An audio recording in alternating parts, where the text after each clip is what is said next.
You've got Carly Sue, bring me your problem so I can show you that the real problem is you. I'm sorry. I'm sorry. I was looking to call the corporate office for Doublix. Is that do you work in the corporate office? Unless you just don't know how to dial your phone. Yes, that's where I work. Unfortunately.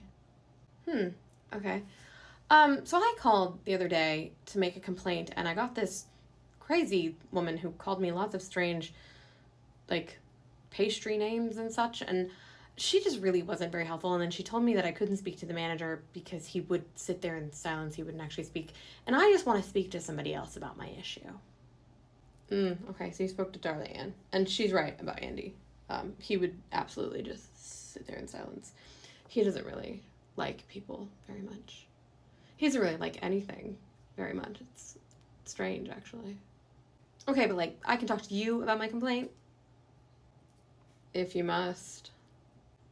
Okay, so I was in one of your stores the other day, and I was there close to closing, and they were making the closing announcements, and I told this girl that was there that my husband was on his way and he needed to grab a couple of things, and that she was going to need to remain open for that. And she was extremely rude. I mean, sorry, gonna stop you there. You told the employee that they were going to have to remain open for you. That's what you said. Did I clock that correctly? Well, yes, because, I'm the customer. Customer's always right.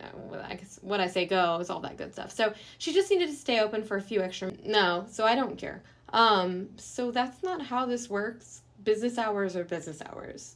If they were closing and your husband was not going to make it within those business hours, then he wasn't going to be able to come in.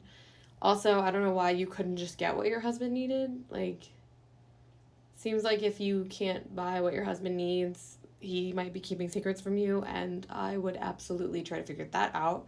Maybe like hire a PI or something, because like, why you couldn't buy what he needed is shocking. So yeah, that's just not how it works. The hours are what they are. They're like cemented in stone. The only people that can change them are the corporate people who make the hours. And we're not planning on changing them anytime soon. So if you have a problem with that, you can just take it up with, I don't know, Jesus or something. If you believe in Jesus. Okay, so everybody at this place is just absolutely ridiculous. I just really want to talk to your manager. I know that you say he'll just sit there in silence, but he can't do that. He's a manager. Like, he has to talk to me. Andy really doesn't have to talk to you. His job as manager is to manage. So, and honestly, I actually don't know where he is right now. So, that's not happening. I would suggest, and this is just based on this conversation, go to therapy. Darla-Ann suggests it to a lot of people, and I've suggested it to a few people too. I think therapy is a really good idea. Try to figure out why you're so entitled. Try to figure out why you think that the world should revolve around you, and also try to figure out why your husband doesn't want you to buy his items for him, because that's weird. Okay? And, yeah, stop trying to force places to stay open for you. Okay?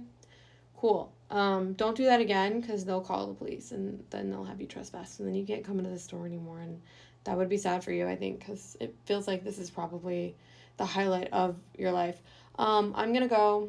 You just have a day, okay? Bye-bye. But wait a second, what about my